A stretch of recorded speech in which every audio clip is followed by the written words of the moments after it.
ঈদের শুভেচ্ছা সবাইকে।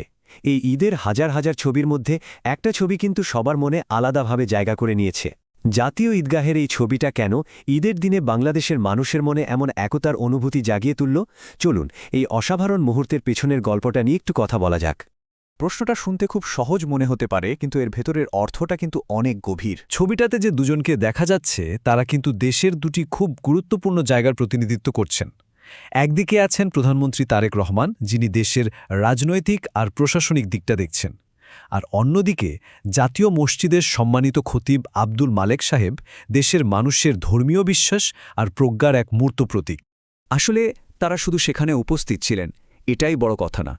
সবচেয়ে গুরুত্বপূর্ণ বিষয়টা হলো তাদের এই হাসি মুখ। এই যে একটা আন্তরিক হাসি, এটাই কিন্তু পুরো মুহূর্তটার প্রাণ ছিল। সাধারণ একটা দেখা সাক্ষাৎকে এটা সম্প্রীতির একটা অসাধারণ বার্তায় রূপ দিয়েছে। ছবিটার সামনে আসার পর থেকেই মানুষের মধ্যে একটা ইতিবাচক সাড়া পড়ে যায়। মানে সোশ্যাল মিডিয়া থেকে শুরু করে পাড়ার চায়ের দোকান পর্যন্ত সব জায়গায় এটা নিয়েই কথা হচ্ছিল। এটা আসলে শুধু দুজন মানুষের দেখা করা ছিল না, এর মাধ্যমে মানুষের মনে একতা আর নতুন করে আসার একটা অনুভূতি তৈরি হয়েছিল। তাহলে এই যে একটা একতার অনুভূতি, এটা কিভাবে কাজ করল?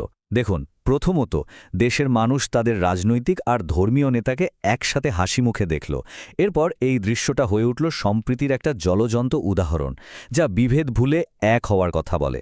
আর সবশেষে এই মুহূর্তটা সাধারণ মানুষের জন্য একতার একটা বড় অনুপ্রেরণা হয়ে দাঁড়ালো।